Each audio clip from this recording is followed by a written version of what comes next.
আল্লাহর নবী যখন হযরত খাদিজাকে দাওয়াত দিলেন, আমি আল্লাহর নবী, আমার উপর ঈমান আনো, আর এক অদেখা আল্লাহর উপর ঈমান আনো, যিনি তোমারে আমারে সৃষ্টি করেছেন তার উপর ঈমান আনো। হযরত খাদিজা এক মুহূর্ত দেরি করেন নাই, সঙ্গে সঙ্গে উচ্চারণ করেছেন লা ইলাহা ইল্লাল্লাহু মুহাম্মাদুর রাসূলুল্লাহ। খাদিজা বলছেন কি জানেন? ইয়া আবাল কাসিম। তিনি নবীজিকে ডাকতেন হে কাসিমের পিতা, ইয়া আবাল কাসিম, 15টি বছর আপনার ঘর করেছি, আমার দিন একথা সাক্ষ্য দিচ্ছে আপনি অবশ্যই আল্লাহর নবী, কোনো সন্দেহ নাই। আপনার ভিতরে 15 বছর আমি যে আচরণ দেখেছি, সাধারণ মানুষের এই আচরণ হতে পারে না, অবশ্যই আপনি আল্লাহর নবী। সুবহানাল্লাহ। নবী করিম সাল্লাল্লাহু আলাইহি সাল্লাম বলেছেন, আল্লাহর আকাশের নিচে জমিনের উপরে খাদিজার মতো উত্তম মহিলা আর নাই। হযরত আয়েশা বলেন, নবীজি একদিন এক রাতে আমার কাছে ঘুমানো ছিলেন, আমি ঘুম থেকে জেগে দেখি নবীজি নাই। মনে মনে চিন্তা করলাম কোথায় গেলেন, বোধহয় অন্য কোনো স্ত্রীর ঘরে গেছেন। আমি চুপিসারে খোঁজ নিতে লাগলাম, কোনো ঘরে খবর পেলাম না। পরে দেখতে পেলাম রিয়াদুল জান্নার ভিতরে বসে নবীজি 2 হাত উঁচু করে কি যেন বলেন আর কান্দেন। আমি পিছনে গিয়ে হাত তুললাম, শুনতে পেলাম নবীজি মুনাজাত করতে করতে এক পর্যায়ে গিয়ে বলছেন, রব্বুল আলামিন কিয়ামতের ময়দানে যেদিন বাপ তার সন্তান হারায় ফেলবে, মা তার সন্তান হারিয়ে ফেলবে, সন্তান মায়ের চিনবে না, ওই দিন ওই কঠিন হাসরের ময়দানে আমি যেন আমার খাদিজারে হারায় না যাই। মুনাজাত শেষে হযরত আয়েশা বলছেন, ইয়া রাসূলুল্লাহ, এই একটা বুড়ির বিয়ে করছিলেন, 25 বছর বয়সে 40 বছরের বুড়ি, এই বুড়ির কথা এখনো আপনার মনে জাগে? এর থেকে ভালো কুমারী মেয়ে তো আপনি বিবাহ করেছেন। নবীজির মুখখানা মলিন হয়ে গেল। আল্লাহর নবী বলেন, আয়েশা, খাদিজা সম্পর্কে এমন কথা জীবনে কোনোদিন তুমি আমার সামনে আর এরকম বলো না। কারণ হলো তোমরা সবাই আমার সুদিনের স্ত্রী, আর খাদিজা আমার এমন সময়ের স্ত্রী যখন মক্কা নগরীতে মুহাম্মদের পা রাখার জায়গা ছিল না। সমস্ত সম্পদ উজাড় করে দিয়েছে আমার জন্য, ইসলামের জন্য। না খেয়ে থেকেছে রাতের পর রাত, দিনের পর দিন। আরবের সব থেকে ধনশালিনী নারী, সমস্ত সম্পদ উজাড় করে দিয়েছেন আল্লাহর দ্বীনের জন্য। হযরত আয়েশা বলেন, আমাদের ঘরের ভিতরে তেমন গোশত রান্না বান্না খুবই কম হতো, আধপেটা অনাহারে অর্ধাহারে আমাদের দিন চলতো। যেদিন কোনো ভাগ্যক্রমে কোনো গোশত আসতো অথবা কোনো ছাগল দুম্বা জবাও হতো, নবীজি গোশতগুলি ভাগ করে স্ত্রীদের ঘরে ঘরে দিয়া নিজে একটা পটলার ভিতরে কয়েক টুকরা গোশত নিয়ে মদিনার রাস্তায় ঘুরে বেড়াতেন। খাদিজার কোনো বান্ধবী পাওয়া যায় নাকি? খাদিজার কোনো আত্মীয়া, কোন বান্ধবী পাওয়া যায় নাকি? প্রিয় ভাই সাহেব, নবী করিম সাল্লাল্লাহু আলাইহি ওয়াসাল্লাম স্ত্রীদেরকে ভালোবাসতেন। হাদিস থেকে শোনাচ্ছি, হযরত আয়েশা কুমারী মেয়ে, তাকে বিয়ে করেছেন নবী করিম সাল্লাল্লাহু আলাইহি ওয়াসাল্লাম। গভীর রাত, চাঁদনি রাত, আধো আধো জ্যোৎস্না প্লাবিত রাত, নবীজি বলছেন, আয়েশা চলো আমরা একটু পায়চারি করে আসি। মরুভূমির ভিতরে গিয়ে বললেন, ওই যে একটা জিনিস দেখা যায়, চলো তো দৌড় মারি, কে আগে যায় দেখা যায়। বিশ্বনবী স্ত্রীর মনোরঞ্জনের জন্য দৌড় প্রতিযোগিতা করতেছেন, তাও সুবহানাল্লাহ করতে ইচ্ছে করে না। দৌড়াইয়া হযরত আয়েশা রাদিয়াল্লাহু তাআলা আনহা তিনি আগে চলে গেলেন, রাসূলুল্লাহ পিছনে পড়ে গেলেন।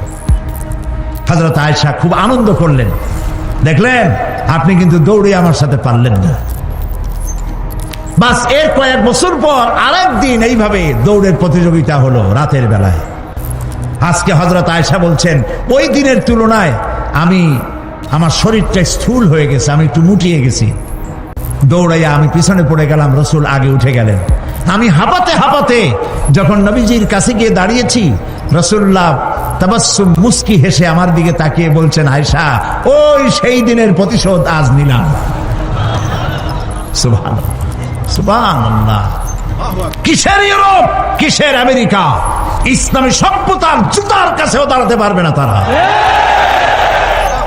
ওরা আজকে কি বলে, বিশ্ব কি দিবস, নারী দিবস পালন করে। বিশ্ব নারী দিবস, বিশ্ব মাতৃ দিবস, বিশ্ব ভালোবাসা দিবস। বিশ্ব ভালোবাসা দিবস ওদের দরকার, যাদের সারা বছরে কোনো ভালোবাসা নাই, তাদের জন্য একটা দিন ভালোবাসার বনিতা করা লাগে। আমার লাগে না, কারণ আমার জন্মই হয়েছে ভালোবাসার মধ্য দিয়ে। আদ-দীন ওয়ান নাসিহা, ইসলাম মানেই হলো ভালোবাসা। সুবহানাল্লাহ কও। ইসলাম মানেই হচ্ছে ভালোবাসা। আমার দেশে, মুসলমানদের দেশে বিশ্ব ভালোবাসা দিবসের কোনো প্রয়োজন নাই। বিশ্ব নারী দিবস পালন করা, বিশ্ব কন্যা দিবস পালন করা ওদের দরকার, যার দেশে নারীর কোনো মর্যাদা নাই, যেখানে কন্যার কোনো মর্যাদা নাই, যেখানে মাতৃত্বের পিতৃত্বের মর্যাদা নাই, সেখানে প্রয়োজন। আমার দেশে প্রয়োজন নাই। দিবস পালন করতে করতে এখন কিসব দিবস পালন করতেছে। কালকের পত্রিকায় দেখলাম বিশ্ব পায়খানা দিবস। আমি জানি না আপনারা বিশ্বাস করবেন কিনা, আমার নিজের চোখ দিয়ে দেখছি। নওজুবিল্লাহ, মানে তালাশ করে পায় না, করবে কি। এরপরে দেখলাম ঢাকায় দেওয়ালে লেখা বিশ্ব চিন্তা দিবস। তো বিশ্ব চিন্তা দিবসের এটার থিমটা কি, করবেটা কি? তো যারা আয়োজক তারা বলল যে আমরা ওই বিশ্ব চিন্তা দিবসে রাস্তার মোড়ে মোড়ে বসে চিন্তা করব যে আদৌ কোনো ব্যাপারে আমরা চিন্তা করতেছি কিনা। নওজুবিল্লাহ, পাগল কি গাছে ধরে? প্রিয় ভাই সব, আল্লাহ রাব্বুল আলামিন নারীর অধিকার দিয়েছে, কোরআন দিয়েছে, হাদিস দিয়েছে। বুক ভরে বলেন আলহামদুলিল্লাহ। প্রিয় ভাই সব, ইসলাম দিয়েছে নারীর অধিকার। রাসূলুল্লাহ বলছেন, আদ-দুনিয়া কুল্লুহা মাতাউন ওয়া খায়রুল মাতাঈদ দুনিয়া ইমরাতুস সালিহা। এই পৃথিবীর সব কিছু হলো সম্পদ, তার মধ্যে শ্রেষ্ঠ সম্পদ হচ্ছে সালেহা, নেককারিনী, সতীসাধ্বী নারী। আলহামদুলিল্লাহ বলেন। আল্লাহর নবী বলেন, আমার কাছে তিনটি জিনিস প্রিয়। নামাজ আমার কাছে প্রিয়, সুগন্ধ আমার কাছে প্রিয়, আর স্ত্রী আমার কাছে প্রিয়। সুবহানাল্লাহ, এই তিনটি জিনিস আমার কাছে প্রিয়। আপনার স্ত্রীকে আপনি তো এই জন্য তাকে সম্মান করবেন, ভালোবাসবেন, অনেক কারণ আছে। একটা কারণ তো এই, যেই রাস্তা দিয়ে আপনি জাহান্নামে যেতেন, সেই রাস্তায় আপনার স্ত্রী প্রহরীর মতো রাত দিন দাঁড়িয়ে আছে, সেখানে ব্যাখ্যা দেওয়ার কোনো প্রয়োজন নেই। সুতরাং আপনার স্ত্রীকে আপনি ভালোবাসবেন এবং তাকে আপনি সম্মান দিবেন। ইসলাম নারীকে অর্থনৈতিক অধিকার দিয়েছে, বলেছে ফাতুহুন্না উজুরাহুন্না ফরিদা, ফরজ রূপী দায়িত্ব হিসাবে মহারণার টাকা আদায় করে দাও। এখন মহারণার টাকা আদায় করা হয় না, এখন বিবাহ মজলিসগুলিতে বলা হয় মহারণা কত?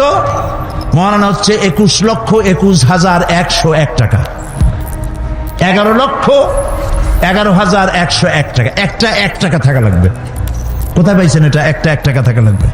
আর এই যে মহারণা বাঁধা হয়, এই মহারণার টাকা আদায় করা অধিকাংশ ক্ষেত্রে আদায় করা হয় না। কথা ঠিক কিনা? কথা ঠিক কিনা? বরং উল্টা মহারণা আদায় করে নেয়। কারণ বলে পাত্রপক্ষ, পাত্রপক্ষ মহারণা আদায় করে নেওয়ার সময় আদায় করার জন্য ঘটক, এগুলোরে কি বলে? ঘটক। কোন কোন এলাকায় এদেরকে উচ্চে নাক বলা হয়। এদের কাজ হলো পরস্পরের মধ্যে বিবাহ দিতে গিয়ে মিথ্যা কথা বলা, উচ্চে নাক। তো এরা বলে যে অমুকের ছেলে অমুকের মেয়ের বিবাহ হবে, ছেলেকে দিতে হবে কি? ছেলেকে দিতে হবে ল্যান্ড ক্রুইজার, ছেলেকে দিতে হবে গুলশানে বাড়ি, 10 লক্ষ টাকা ক্যাশ, মঙ্গল গ্রহে অফিস। বলে ছেলে লেখাপড়া জানে কি? কলেজের বারান্দা দিয়ে কয়েকদিন ঘুরে টুরে আসছে, গলায় সোনার সেন্টেনও আছে, মাথায় ভাল্লুকের মতো চুলও আছে। এরপরে এইভাবে করে এক অপাত্রে মেয়েদেরকে দেওয়ার ব্যবস্থা হয় টাকা পয়সার বিনিময়। মহারানাটা ওরা নিয়ে গেল। বিবাহে যদি উপহার দেয় শ্বশুর পক্ষ, পাত্র কি বলে কন্যা পক্ষ, পাত্র পক্ষকে যদি সোনা দেয়, দানা দেয়, টাকা দেয়, সব জায়েজ আছে, সুন্নাত। কিন্তু চাইয়া নেওয়া যাবে না। দাবি করে নেওয়া, ডিমান্ড করে নেওয়ার নামই হলো যৌতুক। এটার নাম কি? চট্টগ্রামে কি বলে?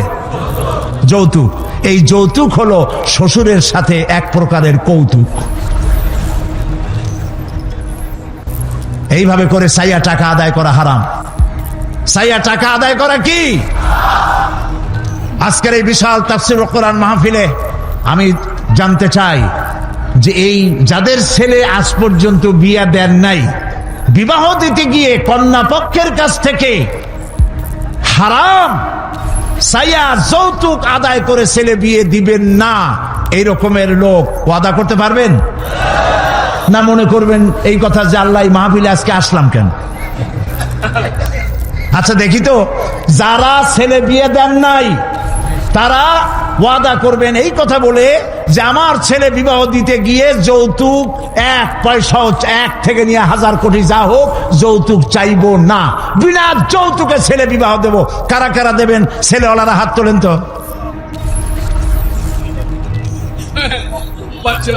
ও মাশাআল্লাহ, বাচ্চা পোলাপান হাত উঠেছি কি কামে? তোমরা তো মা ভাও নাই এখন। হাত নামান। জি, ভবিষ্যতে হাত নামান, হাত নামান। আলহামদুলিল্লাহ বলেন। যৌতুক এক সামাজিক ব্যাধি, এই ব্যাধি বন্ধ করতে হবে এবং চট্টগ্রাম থেকেই এটার আন্দোলন শুরু হবে ইনশাআল্লাহ। বলেন ইনশাআল্লাহ। প্রিয় ভাই সব, যারা বিবাহ করে নাই সেসব যুবকদের বিবাহ করা লাগবে কিনা? লাগবে কিনা? হ্যাঁ, ফুর্তি হয়ে একটু জোরেই বলতেছে লাগবে। এই বিবাহ করতে গেলে শ্বশুর যদি ঘড়ি দেয় বলবা আলহামদুলিল্লাহ, যদি শেরওয়ানি দেয় আলহামদুলিল্লাহ, যদি কিছু না দেয় নাউজুবিল্লাহ, নাকি? তাও আলহামদুলিল্লাহ। বরং তুমি কেন ফকিরের ছেলে ফেলে না তো? তোমরা যুবকদের বলতেছি, ফকিরের বলাবার না তো। তো বউ ওই কি বলে, যারা বিবাহ করবা সেই শ্বশুর বাড়ির টেলিভিশন না হইলে দেখা যাবে না তুমি কি খয়রাতির পোলা।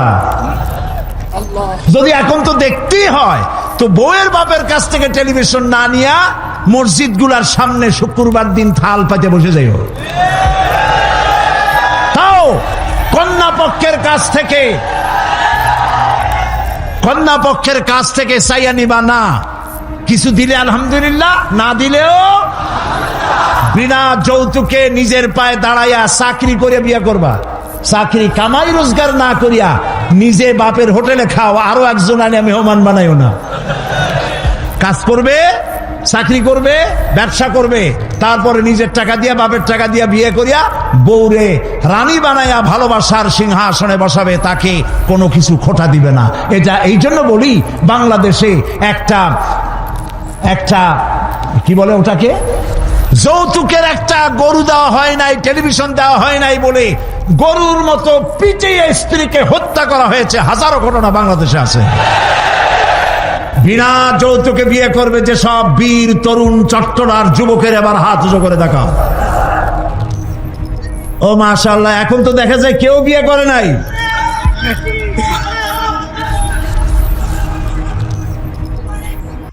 আচ্ছা, হাত নামান, হাত নামান।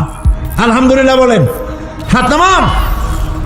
এই যে ভাই, আমি কিন্তু বুঝতে পারি দাঁড়াইছেন কেন, কোমর ব্যথা করতেছে বোধহয়। বসেন, কোমর ব্যথা আল্লাহ ভালো বানাই দেবেন, জোরে কোন আমিন। আরে ভাই বসতে বলছি, বসেন। কোমর ব্যথা হলে তো আমারও করবে, আমি তো বসা। বসেন, সবাই বসেন।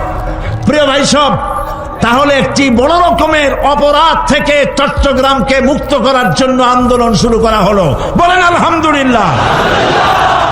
প্রিয় ভাই সব, আল্লাহ তাআলা এই নারী যখন বিবাহ হলো, আল্লাহ তাআলা তাকে অধিকার দিলেন, শিক্ষার অধিকার, লেখাপড়ার অধিকার, পড়ার অধিকার, সব অধিকার দিলেন। এরপরে দিলেন তাকে মা বানায় দিলেন। কদিন পরে কি হয়ে গেল? মা হয়ে গেল। সুবহানাল্লাহ। এখন কিন্তু ইজ্জত আরো বাড়লো। মা হওয়ার পর ইজ্জত কি হইল? আরো বেড়ে গেল। আল্লাহর নবীর কাছে প্রশ্ন করা হয়েছে। এক সাহাবী এসে বলছেন, সালা রাজুলুন ইয়া রাসূলুল্লাহ মান আহাক্কুন নাস বিহুসনি সাহাবাতি ক্বালা উম্মুক ক্বালা সুম্মা মান ক্বালা উম্মুক ক্বালা সুম্মা মান ক্বালা উম্মুক ক্বালা সুম্মা মান ক্বালা আবুক। সুবহানাল্লাহ। একজন এসে নবীজির কাছে প্রশ্ন করলেন, ইয়া রাসূলুল্লাহ, মানুষের ভিতরে আমি কার যত্ন করব, কার খেদমত করব, কার সাথে ভালো ব্যবহার করব, আমার কাছে সব থেকে ভালো ব্যবহার কে পেতে পারে? নবীজি বললেন, তোমার মা। সাহাবী প্রশ্ন করলেন, তারপরে কে? রাসূলুল্লাহ বললেন, তোমার মা। তারপরে কে? তোমার মা। তারপরে কে? তোমার পিতা। পিতার চাইতে মায়ের মর্যাদা আল্লাহ পাক কয় গুণ বাড়ালেন? সবাই বলেন কয় গুণ? 3 গুণ আল্লাহ বাড়ায় দিলেন। আল্লাহ রাব্বুল আলামিন কোরআনে কারীমের ভিতরে বলেছেন, ওয়াকাদা রাব্বুকা আল্লা তা'বুদু ইল্লা ইয়্যাহু ওয়া বিল ওয়ালিদাইনি ইহসানা। তোমার রবের পক্ষ থেকে চূড়ান্ত ফয়সালা হয়েছে যে আল্লাহর ইবাদত করার পর মা বাপের ইহসান করবে। সুবহানাল্লাহ। আর আমার দেশের লোকেরা কি বলে, কি করে? লক্ষ্য করতেছেন আপনারা? আল্লাহ বলেন কি আর বান্দারা করে কি? আল্লাহ বলছেন মা বাপের খেদমত করো। আমার ইবাদতের পরে আল্লাহর পরেই স্থান কার? চিল্লায় বলেন। আমাদের লোকেরা বোঝে না, না বুঝা চলে যায় ভালো কোনো খাবার, ভালো কোনো ফল কোন হযরত, কোন পীর সাহেবের দরবারে নিয়ে হাজির করলে, হ্যাঁ দেন, পীর সাহেবকে হাদিয়া দিবেন, দেন, কিন্তু আগে দিবেন মায়েরে। আপনার কাছে, সন্তানের কাছে সব থেকে বড় পীর হচ্ছে মা। বলেন সব থেকে বড় পীর কে? মা আর বাবা। মা আর এই দুজন হচ্ছে আপনার কাছে সব থেকে বড় পীর। পীর সাহেবের দোয়া কবুল হবে কি হবে না, আলেম সাহেবের দোয়া কবুল হবে কি হবে না, সন্দেহ আছে। 50-50, দোয়া কবুল হইলেও হইতে পারে, না হইলেও না হইতে পারে। কিন্তু মা বাপ যদি দোয়া করে, আল্লাহর দরবারে দোয়া মঞ্জুর হয়ে যায়। 100% দোয়া কবুল হয়ে যায়। সুবহানাল্লাহ বলে। প্রিয় ভাই সব, আল্লাহ রাব্বুল আলামিনের নবী বলেন, মা বাবা যখন দোয়া করে সন্তানের জন্যে, যখন দোয়া করে, বন্দুক দিয়া গুলি করলে সেই গুলি তার লক্ষ্য বস্তুর কাছে যেতে যত না দেরি হয়, মা বাপের দোয়া বা বদদোয়া আল্লাহর দরবারের থেকে দ্রুত গতিতে চলে যায়। মাকে খাওয়াও। বুড়া মা আছে না? বলেন আছে না? মা যখন বুড়া হয়ে যায়, বউয়ের কথা মতো সন্তান মায়ের সাথে খারাপ ব্যবহার করে, মুখ মলিন করে থাকে, কথা বলে না, আর মনে মনে বলে, প্রকাশ্য বলে, অনেকের সামনে বলে, বুড়ি মরে না কেন? নাউজুবিল্লাহ। বলে নাউজুবিল্লাহ। তুমি কারে মরতে বলো? কারে মরতে বলো? তোমার মা, তোমার যখন অসুখ হয়েছে, যত্ন করেছি, বুকের সাথে আগলায় ধরেছে, সারা রাত শিয়রে বসে বসে, বিদ্যুৎ ছিল না ঘরে, কেরোসিনের ল্যাম্প জ্বালায়া, চেরাগ জ্বালায়া কোরআন শরীফ তেলাওয়াত করেছে। আর শেষ রাতি 2খানা হাত রব্বুল আলামিনের দরবারে তুলে দিয়ে কেঁদেছে, রব্বুল আলামিন, আমার বাঁচাধনকে আমার জীবনের বিনিময় আল্লাহ তুমি বাঁচাইয়া দাও। যে মা বললেন, আমার জীবনের বিনিময় আমার ছেলে তুমি বাঁচাও, মেয়েরে বাঁচাও, সেই ছেলে বড় হইয়া বউয়ের পাগল হইয়া বলে, বুড়ি মরে না কেন? নাউজুবিল্লাহ, নাউজুবিল্লাহ। মাকে সম্মান করুন, মাকে ভালোবাসুন। আল্লাহ রাব্বুল আলামিন বলেন, ওয়াওয়াসাইনাল ইনসানা বিওয়ালিদাইহি ইহসানা حملته أمه كرها ووضعته كرها وحمله وفصاله 30 شهرا আমি সমগ্র মানব গোষ্ঠীকে উপদেশ দিচ্ছি, তোমরা তোমাদের ওসিয়ত করছি, তোমরা তোমাদের মা বাপকে সম্মান করো। তোমার মা তোমাকে গর্ভধারণ করেছে অত্যন্ত কষ্টের সাথে, ডেলিভারি করেছে অত্যন্ত কষ্টের সাথে, আর 30টা মাস বুকের দুধ দিয়ে তোমারে মানুষ করছে। সুবহানাল্লাহ, সুবহানাল্লাহ। প্রিয় ভাই সব, মা বাপ যদি হাত তোলে, চোখ দিয়া পানি পড়ে, দোয়া কবুল হয়ে যাবে। সুবহানাল্লাহ। এই যে হযরত বাইজিদ বুস্তামি রহমতুল্লাহ আলাইহির এই দরগায় আপনারা যান, হযরত বাইজিদ বুস্তামি যখন ছোট্ট ছিলেন, তার মা অসুস্থ, গভীর রাত্রে মা জেগে বলছে, বাবা আমি তো পানির পিপাসায় শেষ হয়ে যাচ্ছি, একটু পানি পান করাও। বাচ্চা দেখলেন ঘরের মধ্যে পানি নাই, বাইরে কোথা থেকে পানি জোগাড় করলেন, এসে দেখেন মা ঘুমায় গেছে। শীতের রাত, বাচ্চা দাঁড়ায় আছে পানি নিয়ে। ফজরের সময় মায়ের ঘুম ভেঙেছে, তাকিয়ে দেখে বাইজিদ দাঁড়ানো। বাইজিদ তুমি দাঁড়ানো কেন, কাঁপতেছো কেন? ছেলে বলছে, মা আপনি পানি চাইছিলেন। তা পানি চাইছিলাম, তা কি হয়েছে? তা আমি তো ঘরে পানি পাই নাই, দূরে গিয়ে পানি আনছি, আনি দেখে আপনি ঘুমাই গেছেন, আমারই উঠাও নাই কেন?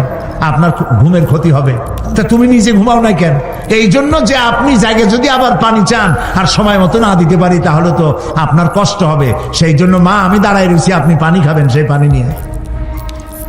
বাইজিদের মা হযরত বাইজিদকে বিছানার উপরে আরাম করে শোয়াই দিয়া উযু করে নিজে নামাজ পড়লেন। নামাজ আদায় করে দুইখানা হাত আল্লাহর দরবারে তুলে ধরে বলেন, রব্বুল আলামিন, আমি বাইজিদের মা, আমার ছোট্ট বাইজিদ আমার জন্য যে কষ্ট করেছে, আজ তার এই কষ্ট দেখে আমার কলিজা ঠান্ডা হয়ে গেছে। আমি মা হয়ে আমার বাইজিদের জন্য দোয়া করি, রব্বুল আলামিন আমার বাইজিদকে তুমি সুলতানুল আরিফিন বানায়া দাও। দোয়া মঞ্জুর হয়েছে না হয় নাই? সুবহানাল্লাহ। প্রিয় ভাই সব, এই জন্য মা বাপকে সম্মান করতে হবে, মহব্বত করতে হবে এবং তাদের জন্য দোয়া করতে হবে। দোয়াটা আল্লাহ শিখাই দিয়েছেন। এমনকি মা বাবার সামনে চোখ মোটা করে কথা বলবে না, চোখ মোটা করে মা বাবার সামনে কথা বলবে না। আল্লাহ ইচ্ছা করলে চোখ অন্ধ করে দিতে পারে। পীরের সামনে যত গিয়ে মহব্বত করে ঘাড় কাট করে বসো, তোমার বড় পীর, তোমার মা, তোমার বাবা, তাদেরকে শ্রদ্ধা করো, সম্মান করো, কলজা দিয়ে মহব্বত করো। মা বাপকে একটা কথা বিশ্বাস করুন, মনে রাখেন, মা বাপকে যে যত বেশি সম্মান করবে, মহব্বত করবে, মর্যাদা দেবে, তার জীবনে সম্মানের আর রুজির কোনো অভাব হবে না, হবে না, হবে না। আল্লাহ তাআলা বাড়ায় দেবেন। সুবহানাল্লাহ। আল্লাহ দোয়া শিখাই দিচ্ছেন, বান্দারে মা বাবার সামনে শক্ত করে কথা কইস না, ওয়াকুল লাহুমা কাওলান কারীমা, মা বাবার সাথে সম্মান সূচক কথা বলো আর আমার কাছে দোয়া করো। কি বলে? আল্লাহ রাব্বুল আলামিন দোয়া শিখাই দিচ্ছেন, রব্বিরহামহুমা কামা রাব্বায়ানি সাগীরা। সবাই পড়েন, রব্বিরহামহুমা কামা রাব্বায়ানি সাগীরা। আবার পড়েন, রব্বিরহামহুমা কামা রাব্বায়ানি সাগীরা। আল্লাহ তাআলা শিখাই দিলেন, বান্দারে দোয়া কর, হায় আমার রব, আমার মা বাপ আমাকে যেমন ছোটবেলায় স্নেহের কোলে লালন পালন করেছে, মাবুদ গো তুমি আমার মা বাপকে সেইভাবে তোমার রহমতের কোলে লালন পালন করো। আল্লাহ দোয়া শিখাই দিচ্ছেন। এই দোয়া প্রত্যেক নামাজের পর আপনারা পড়বেন। মনে থাকবে ভাই? জোরে বলেন, মনে থাকবে? আল্লাহ যেন আমাদেরকে মনে রাখান, আমরা বলি আমিন। প্রিয় ভাই সব, মা হিসাবে আল্লাহ তাআলা এই মর্যাদা বৃদ্ধি করে দিলেন। নারীর 3টা স্তর বললাম, কন্যা, বধূ, মাতা। 3 স্তরে ইসলাম যে মর্যাদা দিয়েছে, এর থেকে বেশি মর্যাদা পৃথিবীতে কেউ দিতে পারে নাই। এখন এই নারীদেরকে যাদের এত মর্যাদা আল্লাহ দিলেন, মর্যাদা তো এত বাড়াই দিলেন, সন্তানের জান্নাত মায়ের পায়ের তলে ঢুকাই দিলেন। সুবহানাল্লাহ বলেন, সুবহানাল্লাহ বলবেন না? মেয়ে লোকের মায়ের পায়ের তলে তার সন্তানের বেহেশত আল্লাহ ঢুকাই দিলেন। সম্মান করো, মর্যাদা করো। যারা মা বাবার সাথে বেয়াদবি করছো, আজকের রাতে মায়ের কাছে গিয়ে, বাপের কাছে গিয়ে পাও দুটো জড়ায় ধরো, আর বলো আব্বা আম্মা আমি তো ভুল করছি, বিয়াদবি করছি, বুঝি নাই, আল্লাহর রাস্তায় আমারে মাফ করে দেন। মাফ করে দেবে না? দিবে। মা বাবার চাইতে সন্তানের জন্য কল্যাণকামী কে আছে? বল কথা মতো খবরদার কখনো মা বাবার সাথে নাফরমানি করবেন না। মনে থাকবে? মনে থাকবে? আল্লাহ তাআলা মনে রাখার তৌফিক দিক, আমরা বলি আমিন। প্রিয় ভাই সব, এই নারীকে সম্মান দিয়ে আল্লাহ তাআলা বলেছেন নারীরা যেন পর্দায় থাকে। قل للمؤمنات يغضضن من أبصارهن, মেয়ে লোকদেরকে বলা হয়েছে মুমিনা নারী তোমরা তোমাদের চক্ষুকে পর পুরুষ থেকে নিম্নগামী করে রাখো। ওয়াহফাজনা ফুরুজাহুন্না, আর তোমাদের যৌনাঙ্গ সমূহ এগুলিকে তোমরা হেফাজতে রাখো, এগুলি লজ্জাস্থান সমূহ হেফাজতে রাখো, যা মানুষকে দেখিও না।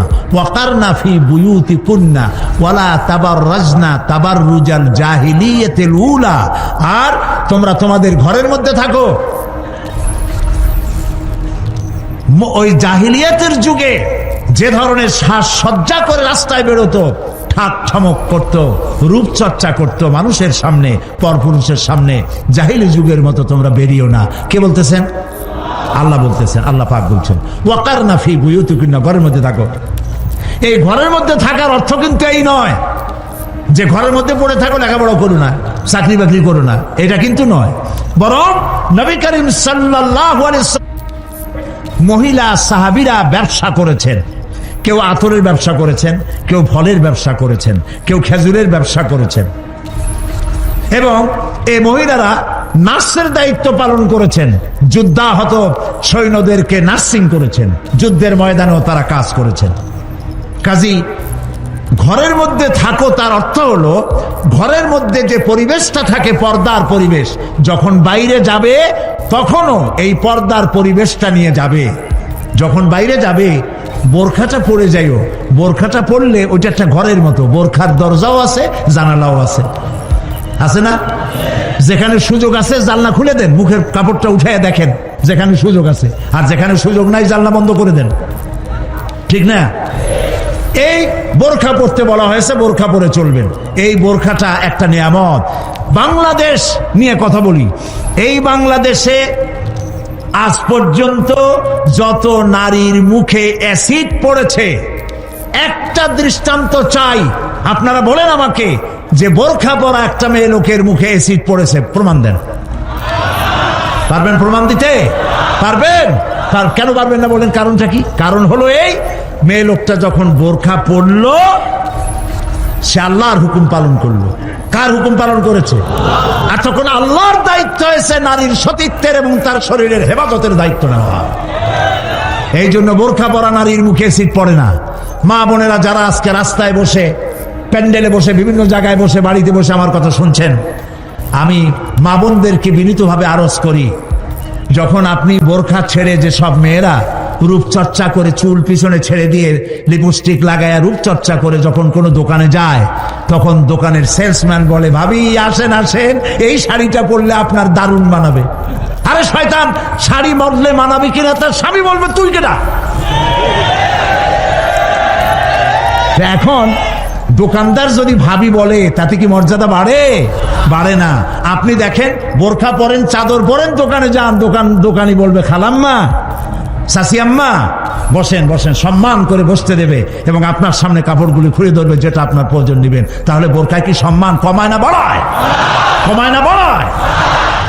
মা বোনেরা বোরখা পড়ুন, চাদর পড়ুন। আপনার মেয়ে কলেজ গোয়িং, ইউনিভার্সিটি গোয়িং যেসব বয়সপ্রাপ্ত মেয়ে আছে, আল্লাহ কোরআনে বলেছেন এমন একটা চাদর পরো যেই চাদরটা পরলে পরে মাথাটা, বুকটা, গলাটা ঢাকা হয়ে যায়, এমন একটা চাদর পরো।